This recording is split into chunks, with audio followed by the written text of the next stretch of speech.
اور جس طرح ہم پڑھتے ہیں کہ مشرکین مکہ کا بس یہی رہا کہ ہمیشہ یہ دعویٰ کرتے رہے کہ اگر آپ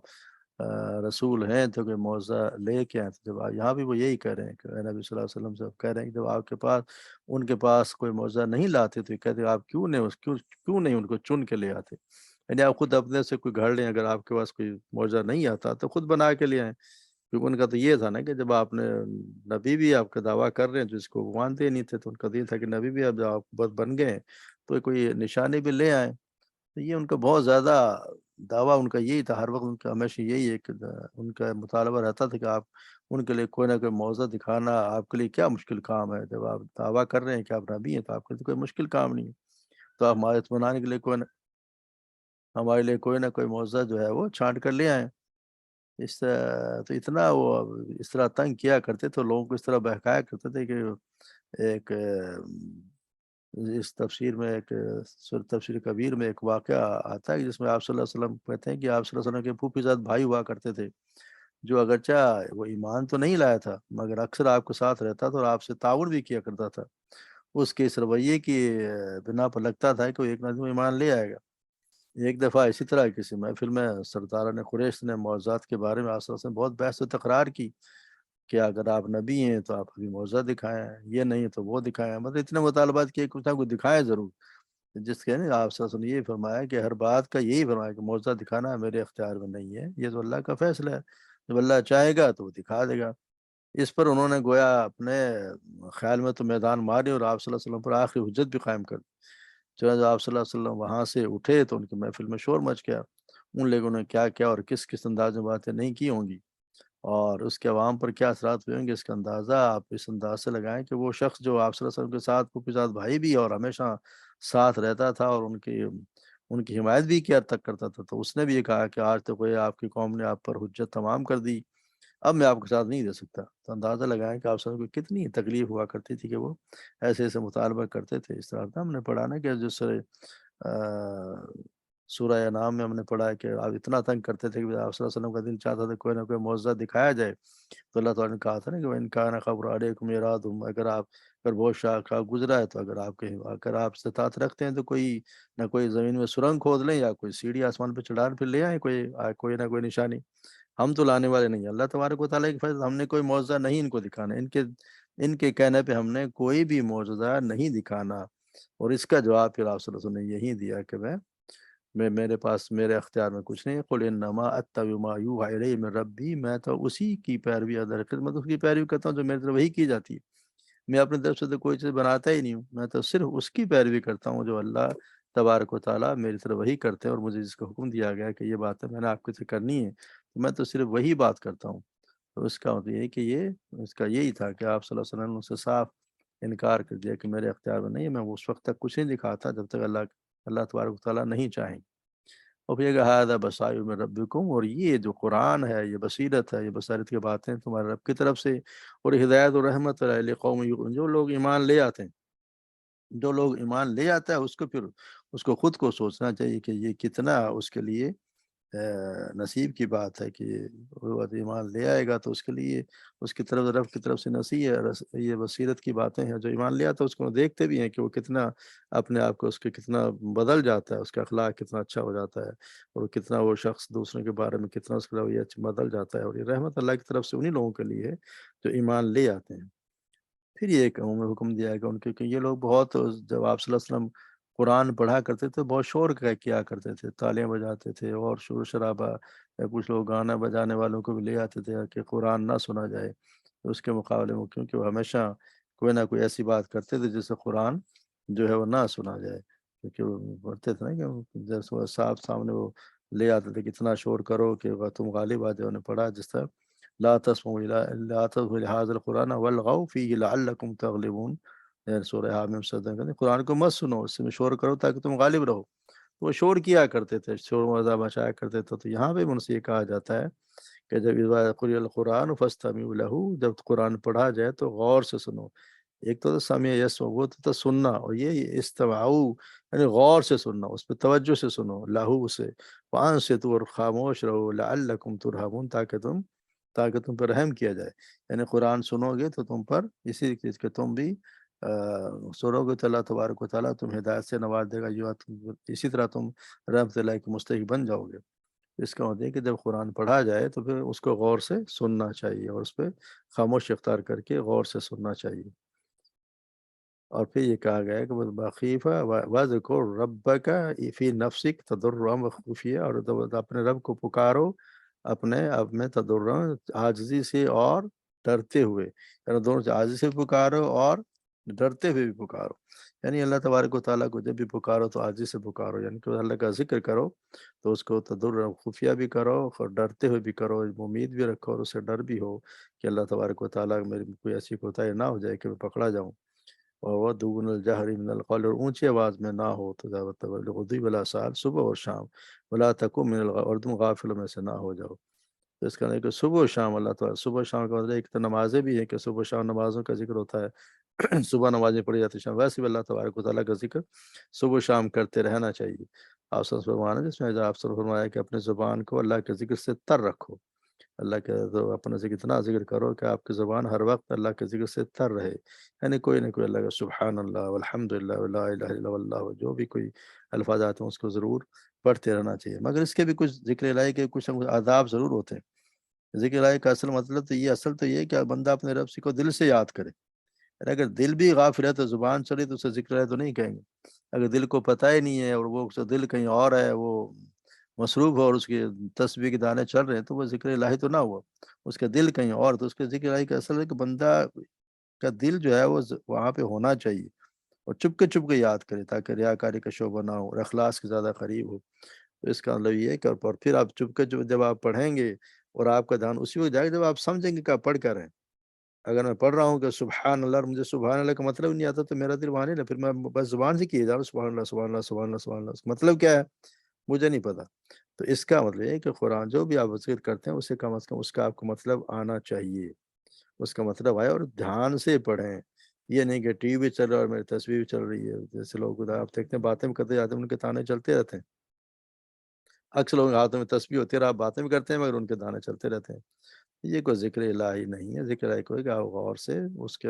آپ کا دل بھی اللہ کی طرف متوجہ ہو اور آپ کی زبان بھی اس کا ذکر کر رہی ہو۔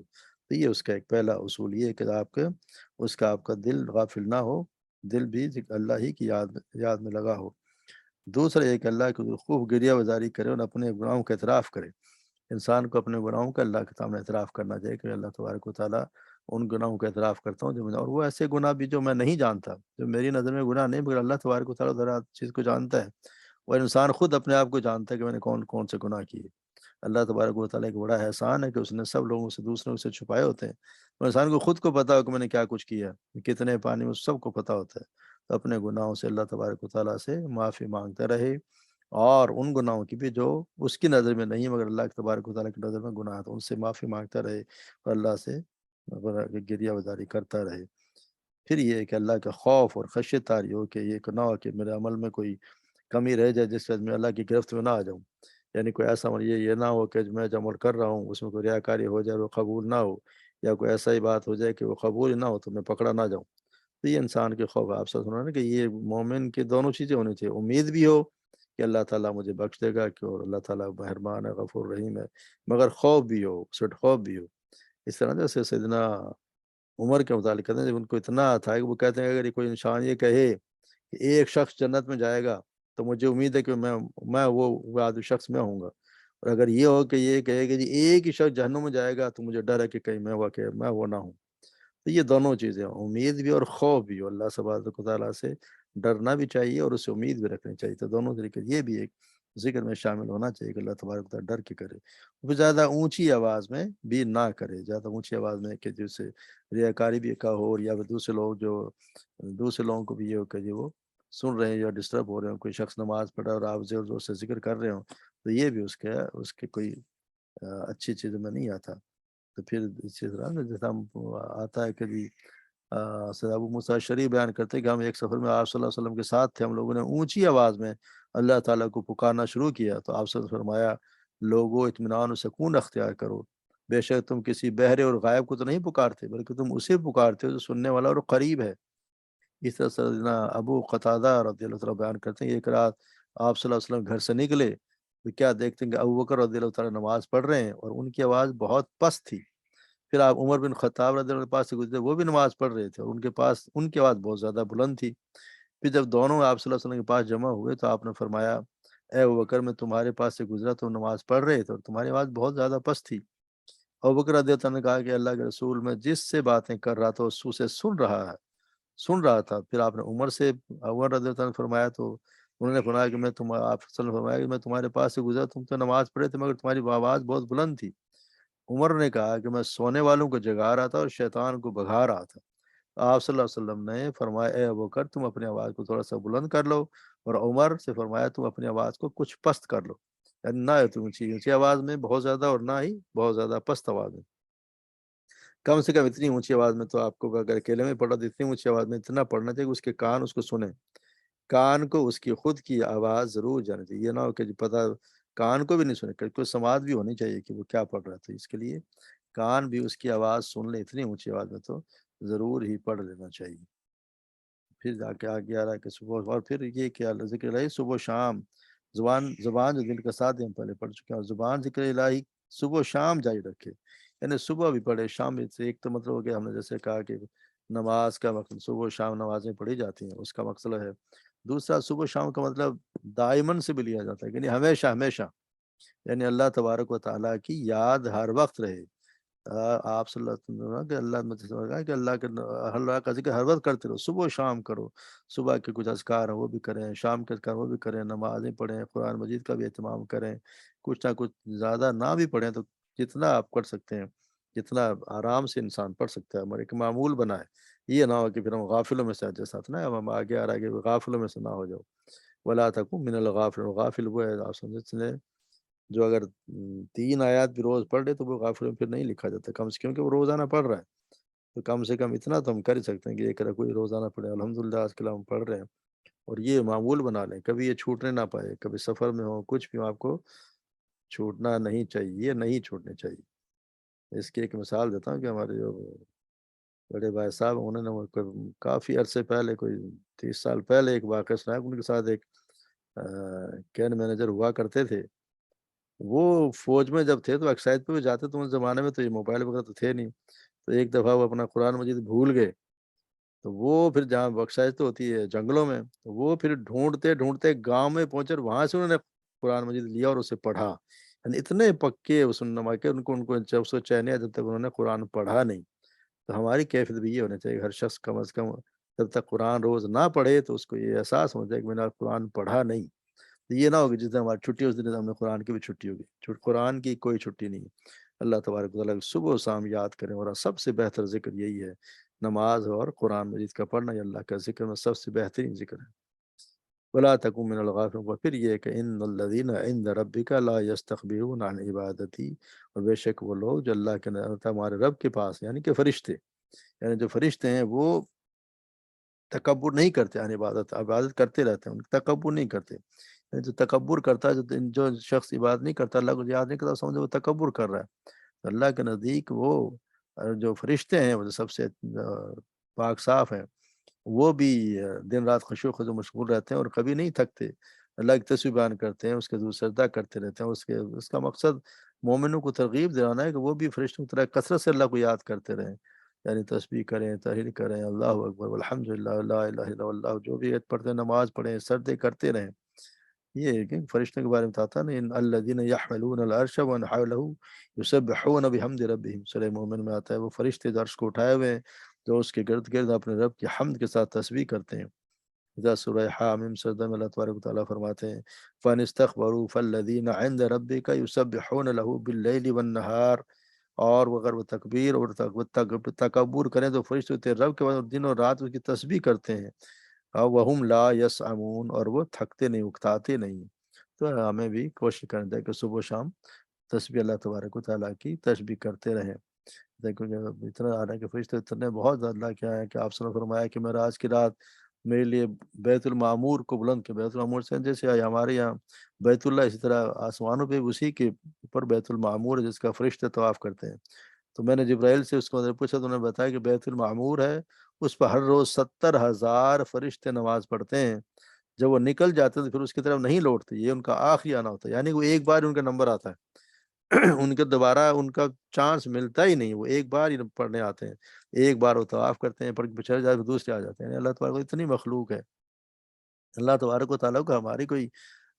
عبادت سے کچھ حاصل نہیں ہونا، ہماری بات سے ہمیں حاصل ہونا، اس کے ذکر سے اللہ تبارک و تعالیٰ کی کبریائی میں کوئی اضافہ نہیں ہوتا، اس سے ہمیں فائدہ ہے کہ ہم بھی ان لوگوں میں شامل ہو جائیں جو اللہ کا ذکر کرتے رہتے ہیں۔ اس طرح سیدنا ابو ہریرہ بیان کرتے ہیں، آپ سن رہے ہیں، جب ابن آدم سجدے کی آیت تلاوت کرتا ہے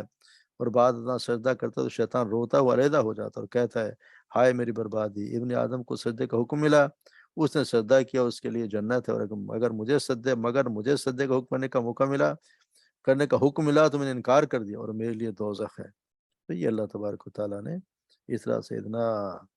عبداللہ بن عمر بیان کیا، رسول اللہ صلی اللہ علیہ وسلم پاس ہوتے تھے، آپ سجدہ کی آیت پڑھتے تو سجدہ کرتے اور ہم بھی آپ کے ساتھ سجدہ کرتے،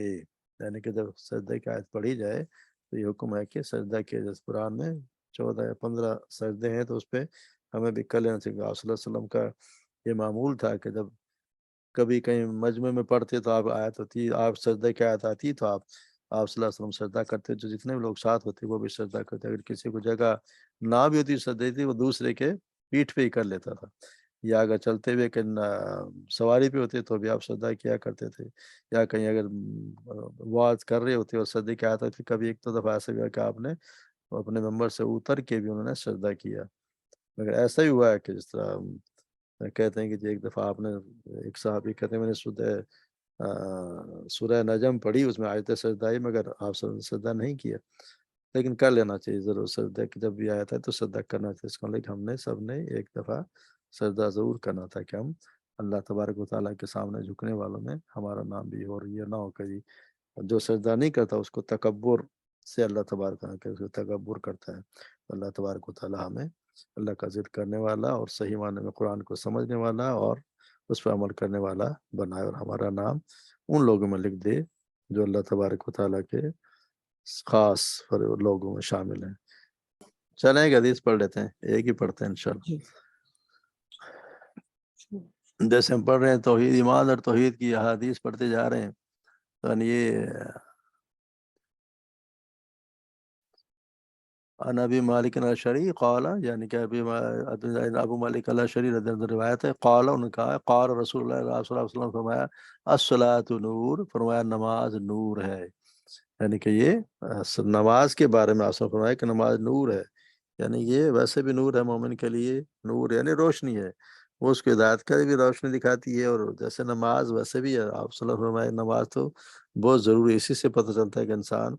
کہ کیا کتنا اللہ کی بات مانتا ہے، مومن ہے کہ مومن نہیں ہے، ان سے وہی فرق ظاہر کرتی ہے۔ اور پھر نور سے یہ مراد بھی ہے کہ جب آپ سے فرمایا کہ قیامت کے دن میں اپنی امت کو پہچانوں گا، کہ لوگوں نے پوچھا آپ ہمیں کیسے پہچانیں گے، تو آپ نے کہا میری امت کو اس لیے پہچان جو لوگ جو نماز یعنی جو وضو کرتے ہیں، وضو کے اعضاء ہمارے چمکیں گے اس دن، یہ وضو جتنے ہم کرتے ہیں، جتنے کرتے ہیں اچھی طرح وضو کریں تو یہ اعضاء آپ کے چمکیں گے، ہاتھ پاؤں چہرہ یہ چمک رہا ہوگا، دور سے پتہ چل جائے گا کہ نمازی ہے، تو یہ نور ہوگا۔ اور ویسے بھی جو شخص باقاعدگی سے اچھے طریقے سے نماز پڑھتا ہے تو کچھ چہرے پہ اللہ تعالیٰ تھوڑا کچھ نہ کچھ نور ضرور ہوتا ہے، تو یہ نور ہے، اور ہو سکتا ہے کہ جب پرسرات پہ بھی یہ نور نماز کا نور ہمیں راستہ بھی دکھا، کیونکہ گھوپ اندھیرا ہونا اور اندھیرے میں نور ہی کام آئے گا، اسے نماز الصلاۃ نور، نماز ہے وہ نور ہے، یعنی نماز کو کسی حالت میں نہیں چھوڑنا چاہیے، ہر حال میں نماز پڑھیں، اللہ تبارک و تعالیٰ ہمیں پکا نمازی بنا اور سمجھ کے ساتھ پڑھنے کی توفیق عطا فرمائے۔ وما علینا الا البلاغ۔